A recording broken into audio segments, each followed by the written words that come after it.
All right, Righteous Gemstones, episode 7. The show is so unique in just premise, and obviously it's got that Danny McBride comedy that you're used to from Eastbound and Down and Vice Principals and all his other stuff. Honestly, at the beginning of this season, I wasn't really into it as much. I was like, okay, it's kind of the same beats we're hitting again, and but by now I'm locked in and ready for these last two episodes that are going to come out. So I'm just going to do a quick little spoiler review for episode 7, Righteous Gemstones. So in the beginning, Lori Millsap, the lady who's dating John Goodman's character, Eli Gemstone, she goes to visit her ex, who in the last episode set something on fire, like one of their cars or something. I forget what it was, but he does that, and then she shows up to his house. He's in his garage, and he's played by Michael Rooker. His name is Cobb Millsap. He's in the garage. He's just got his shirt off. He's just like hitting the trading dummy, and he's just got guns on the wall and just all this crazy stuff. And she shows up and basically tells him to fuck off because her and Eli are together. And she leaves, and he's mad, of course, enraged. And a few episodes ago, he broke into their house, ransacked a bunch of stuff, and he stole Eli Gemstone's gold Bible. So he has that, and he's gonna use that for something. And then next it goes to Keith and Kelvin. Kelvin, after the last episode, the round table for the top Christ following man didn't go so well. It went terribly, actually. So Kelvin locked himself in his treehouse, got rid of all the ladders, and all the entry points are removed. So Keith is just on the ground trying to figure out how to get up there and convince Kelvin to come down, but he won't. And yeah, Kelvin's taking it pretty hard. He's feels like a failure. He even says this much later in the episode. He won't come down. He feels like he failed his whole group. Like Jesse, who is Danny McBride's character, basically tells him he's just a token pick because he's the only gay guy who was voted for top Christ following man. And in this episode, Kelvin even says so in the treehouse. He's like, "Yeah, but I was just a token pick." So he's just feeling all these things about himself, just feeling terrible. So he's locked himself away. So that's where he is most of the episode. He's not really there until towards the end, but we'll get to that. So Eli also shows up. So Cobb Millsap, he owns like a alligator farm. He's there putting on a show, feeding this giant alligator. He's got this big ass alligator. I forgot what he called him, but it was big something. So he was feeding the alligator. John Goodman's character Eli was in the stands watching. Michael Rooker's character Cobb was basically saying something to him, like, you get too close to an alligator, they're gonna bite you. Basically saying, don't come too close to me, Eli, or you're gonna get fucked up, which is what they're saying. And they're setting out these alligators, like someone's gonna get fed to the alligators. It's probably Cobb in like the final act of the last episode or something, but we'll see. And after the alligator show, Eli confronts Cobb, basically does the same thing that Lori did and just says to leave them alone, and they don't care what he thinks. And then Cobb is like, "Oh, really?" And basically, he shows Eli this ad, and it shows Lori's picture, and it just says escort service.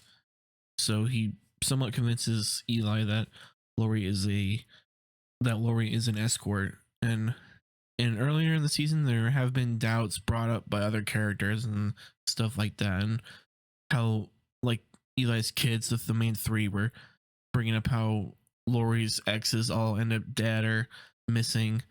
But now that Michael Rooker's character is on the scene, he's probably like feeding them to the alligator. It's my guess.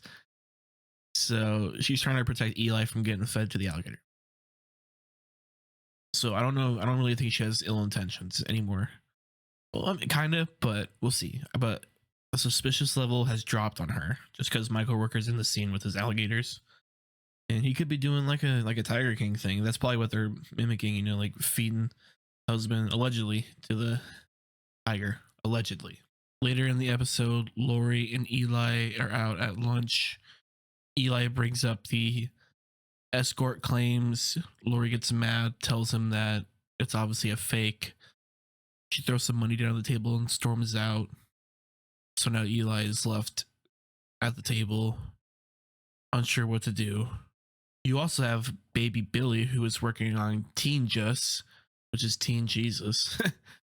and he's like directing, yelling at the kid playing Teen Just, like yelling at him like you've been fasting, the devil's offering you bread, but you ain't gonna break, you ain't gonna break your fast, and just eventually gets mad, kicks the kid off, and takes the wig. He's like, I'm gonna play Teen Just myself, and puts the wig on. He like has the kids with him while he's directing, and so.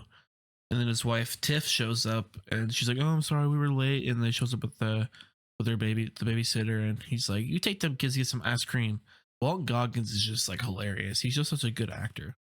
And later in the episode, he's talking to Jesse and Judy, and he's like, "I need $2 more million for reshoots because I want to play Teen Just, and I need some cocaine."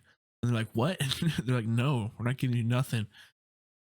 And he does, the thing where he's like, "Why don't y'all care about me? Why don't you care about someone other than yourself?" And all that stuff. So every scene with baby Billy is always just hilarious. There's a big through line in this episode about just siblings and patching up your problems and knowing that you'll always have your problems and your trials and tribulations and stuff, but your family at the end of the day, and you'll patch it up because they're all you got. So that's like a big through line for this episode. And by the end of the episode, Jesse and Judy end up going up into the treehouse using their jetpacks from earlier in the season, and they get inside and they manage to hype up Kelvin, give him a good pep talk, tell him that he needs to go down there, talk him to shit. They tell him that he's good at talking to shit, so he needs to fight back when Vance Simpkin guy, the guy who in the last episode embarrassed Kelvin, basically needs to get up in that dude's face and not take any more crap from him. So they hype him up. Before I get to that, this is the end of the episode. Before I get to the end, also touching on the siblings,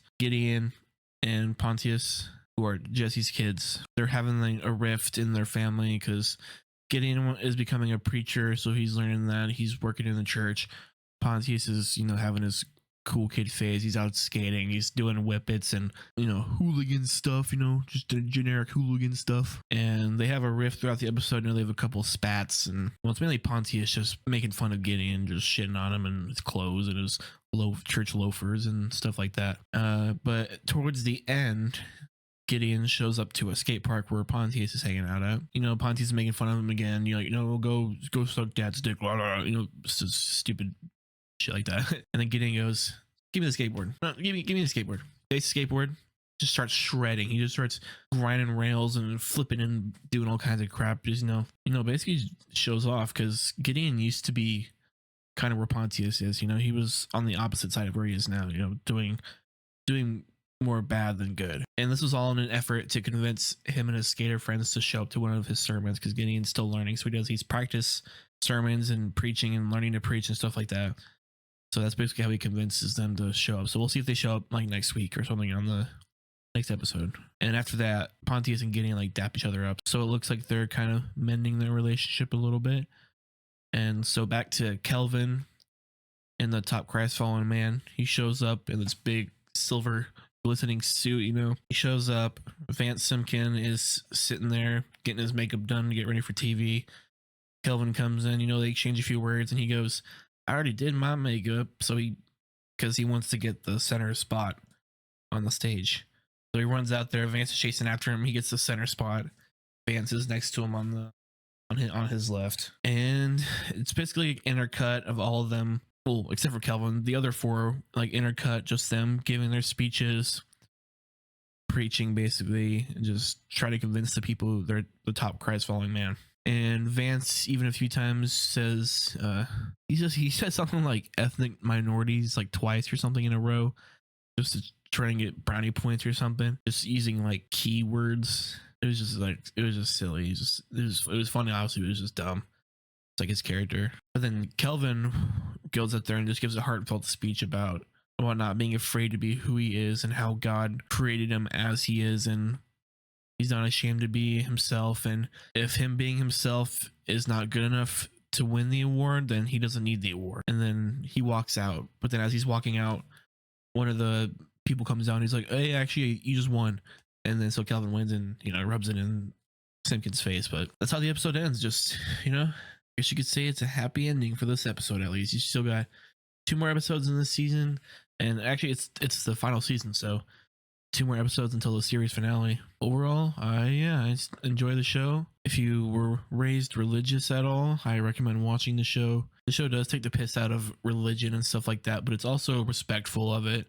You know, it does make fun of a lot of those silly and dumb things. You know, like the whole show is about this mega church and the money and, you know, stuff like just all that stuff. But they also are respectful enough of, you know, there are people who use religion to better themselves and stuff like that. And there's also the opposite, which they touch on. But yeah, just a good show. Danny McBride, and, you know, doesn't really miss except for those Halloween movies. But other than that, his TV shows pretty good. Nailed it. Let me know in the comments. Did you see this episode? Did you like it? Do you like the show? Do you like Danny McBride? Do you like his comedy style? Let me know. Hit the like button. Subscribe. Peace.